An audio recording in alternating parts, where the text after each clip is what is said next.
E nosso estudo de hoje está no Evangelho de Lucas, capítulo 22, versículo 32. Mas eu roguei por ti, para que a tua fé não desfaleça. Emmanuel vai comentar na lição 45 do livro Vinha de Luz, Necessidade Essencial. Justo destacar que Jesus, ciente de que Simão permanecia no mundo em que imperam as vantagens de caráter material, não intercedesse junto ao Pai a fim de que lhe não faltassem recursos físicos, tais como a satisfação do corpo, a remuneração substanciosa ou a consideração social.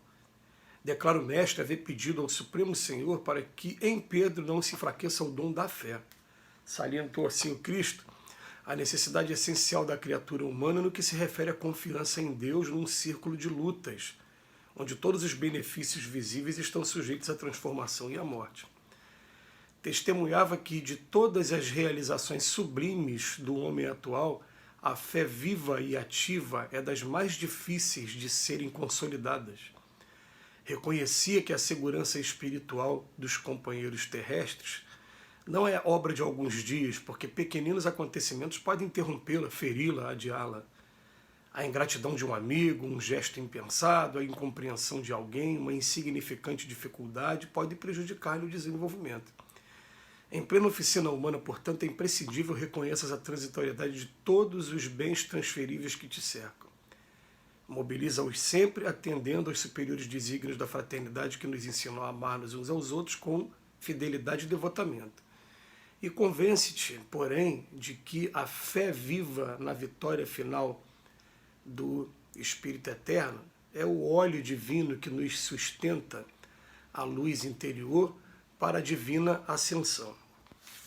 Se a gente pegar os dicionários da vida e procurar entender, interpretar o que significa fé, a gente vai encontrar algumas definições tão interessantes que vão colocar a gente no seguinte, né? Tem fé, muitas das vezes é quando você não tem certeza de uma determinada coisa, mas você coloca toda a sua confiança naquilo.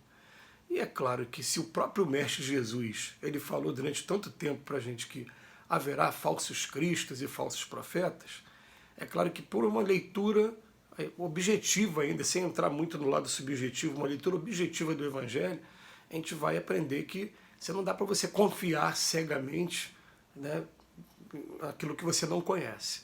Então a fé verdadeira, ela vai ser aquela que vai mexer com a sua razão de alguma maneira e que, mesmo que você não consiga provar para outras pessoas, né, você vai ter suas provas, a sua convicção interna.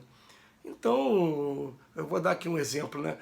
Eu faço fé de que 2 mais 2 é igual a 4. Aí eu pego pela forma matemática, vou lá, faço os cálculos todos e falo, peraí, realmente 2 mais 2 é 4. Então não, eu tenho plena fé de que 2 mais 2 é 4. A fé, quando ela significa, fica sinônimo de certeza, ela começa a ter um sentido profundo em nossa vida. Agora, para a fé significar certeza, o homem tem que buscar os seus meios, tem que sair do torvelinho aí das opiniões dos outros.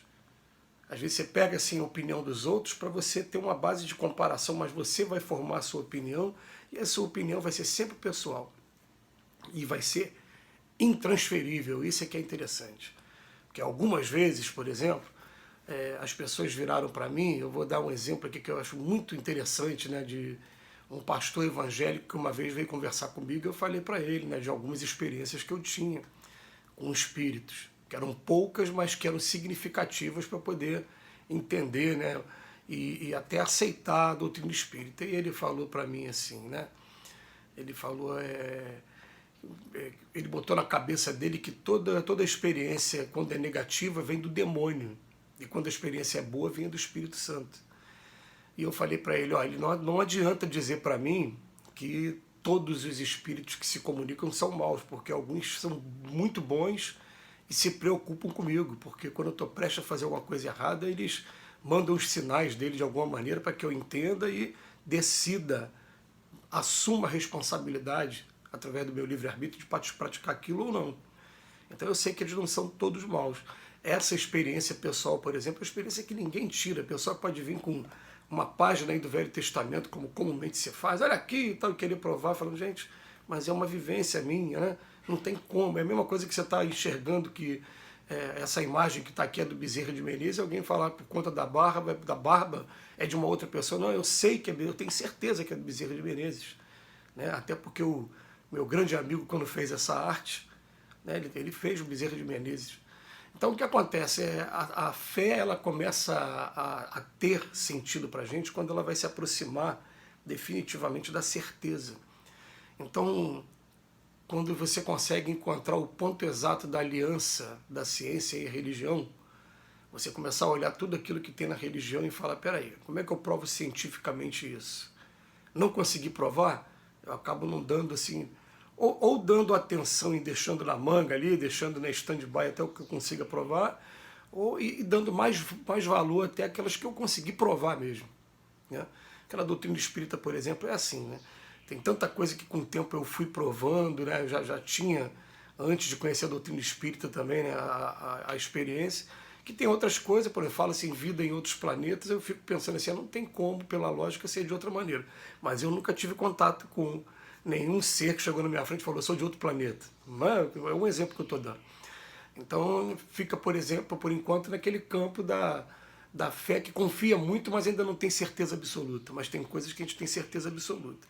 Mas o texto aqui de hoje, Jesus ele fala que Simão ele permaneceu num mundo em que imperam as vantagens de caráter material, né, o tempo todo que acontece com a gente, né?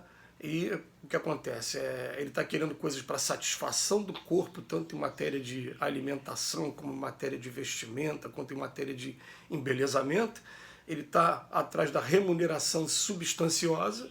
Todo mundo está querendo ganhar bom salário sem trabalhar muito. É assim que é aqui no nosso mundo, né? E consideração social, e ter uma vida social.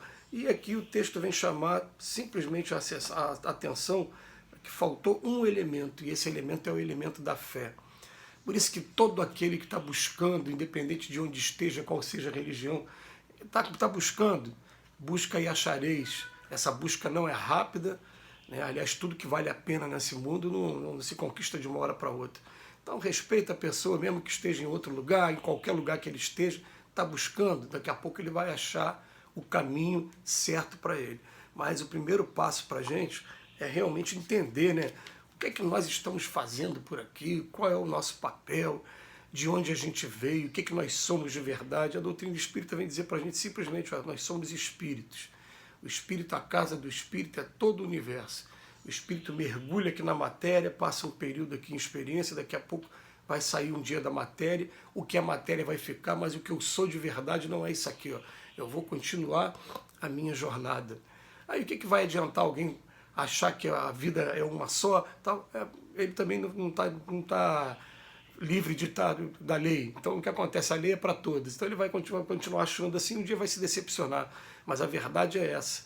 E aí tem gente que fala assim, mas não começa com o nascimento. Não, se começasse com o nascimento, a gente poderia cair no absurdo de achar que Deus é injusto, porque a diferença é tão grande, uns nascem tão inteligentes e outros não, um já nasce com qualidades morais muito grandes que o outro não tem, e principalmente pela diversidade toda do meio material em que nasce. Um nasce muito rico numa determinada raça, outro nasce muito pobre numa determinada raça. E que coisa é essa diferente? Por que, se Deus é justo, por que não nasceria todos no mesmo lugar? Porque na verdade a gente já nasceu lá atrás e cada vez que a gente vem para a matéria é uma experiência diferente que a gente vai viver. Esse tipo de fé, né? Eu me lembro de uma frase de Allan Kardec que é marcante. A fé verdadeira é aquela que consegue encarar o ridículo dos homens em todas as fases da humanidade. Né? Não estamos mais em época de fé cega, estamos em época de pesquisar, de estudar, né? Porque o Gilberto Gil uma vez falou, né? Mesmo a quem não tem fé, a fé costuma acompanhar pelo sim, pelo não. Né? Na música Andar com Fé eu vou, que a fé não costuma falhar. Mas nós não estamos mais nessa fase de mesmo a quem não tem fé.